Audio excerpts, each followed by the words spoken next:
Welcome to Kenton's videos. Enjoy the video. You begin by prepping the skin so the corrector sits flat. Cleanse, moisturizer, primer. This prevents patchy blending. Next, choose the corrector color with intent. Green neutralizes redness, peach cancels blue or purple tones, yellow brightens bruising. Apply a small dot where discoloration shows. You do not need a heavy layer.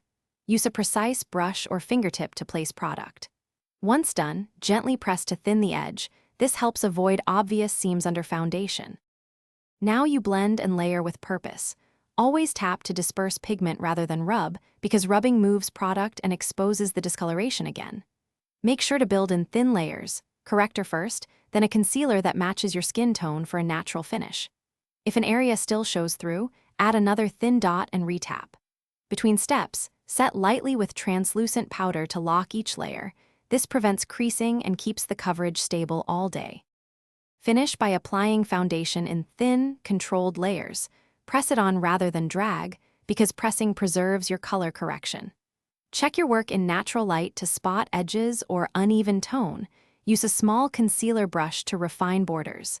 If texture or cakiness appears, dampen a sponge and bounce over the area with minimal product to meld layers. If the color still peeks through, add a whisper of concealer and set again.